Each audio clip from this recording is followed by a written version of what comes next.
Ready? Start. Sir, I come now to a very important matter which is agitating the minds of the people of this country. It has become a subject of debate throughout the country.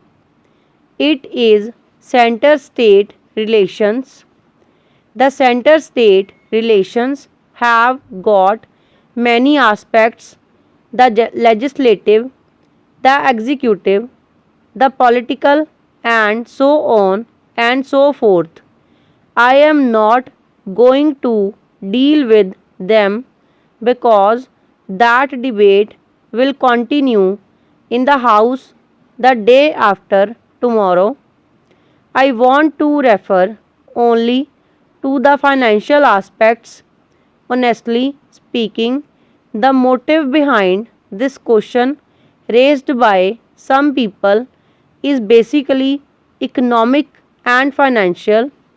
The demand that the states should have more autonomy and that the center's relations in the state should be revised has come out of financial and economic motivation. The demand for autonomy is there, but if you accept the autonomy as some people have demanded, what will happen? The existing regional imbalances will become wider and only the advanced states will benefit and not the backward states. Therefore, we must be on our guard. We cannot support the demand for autonomy made by some advanced states.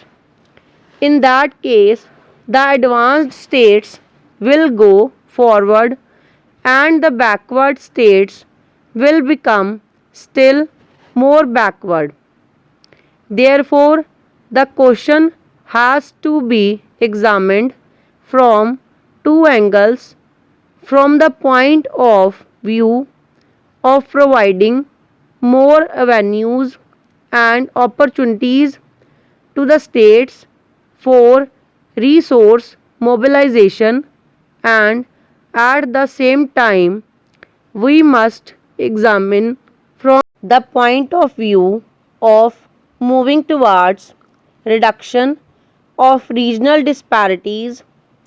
On the one hand, we should certainly create more opportunities for the states to mobilize resources, and on the other, we must see that there is a gradual reduction in the regional disparities.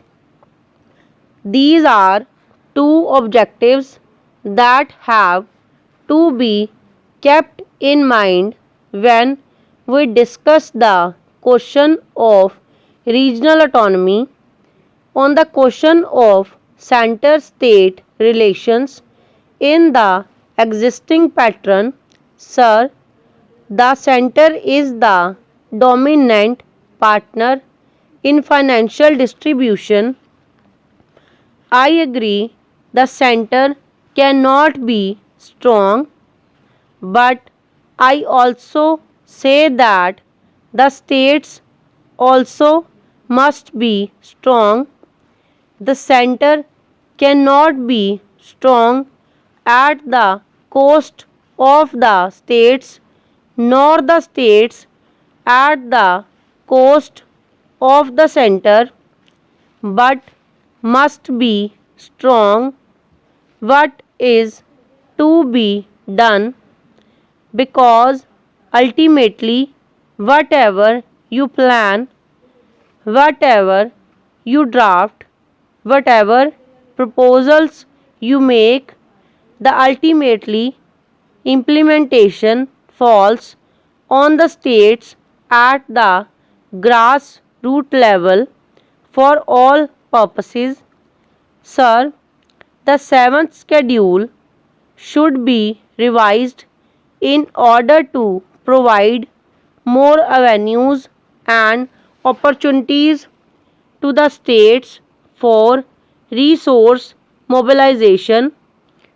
Article 268 and Article 269 of the Constitution refer to taxes and duties which accrue to the states, but why two different articles and why not one article based on the principle of equitable distribution among the states with the objective of reducing regional disparities? Sir, Article 270 refers to income tax only but not to corporate tax. But in my view, corporate tax is also income tax, and therefore why should not corporate tax be brought under the divisible pool as income tax has been brought? Article 271 talks about surcharges excluded from the divisible pool. Why should they be excluded from the divisible pool? I don't understand this. They must also be brought under the divisible pool. Sir, Article 272 talks of excise duty to be shared between the center and the states. The sharing is permissible and not compulsory. Why is it a permissible sharing and why is it not a compulsory sharing like the income tax? Sir, Article 275 refers to grants in aid to the states out of the consolidated fund of the Union. Article 280 talks of a finance commission to decide about sharing of the two taxes and the principles of grants in aid.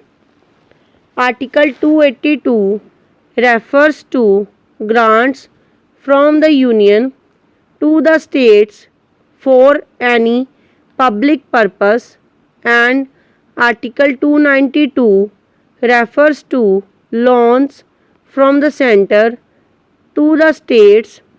Now, sir, the actual position is very revealing. Sir, I am trying to summarize and I am not giving the details. There are statutory transfers of resources from the Union to the states, and there are non-statutory transfers of resources from the Union to the states. What is the ratio? Roughly speaking, the ratio is 32 and 68. Statutory transfer of resources is 32% and the non-statutory transfer is 68%.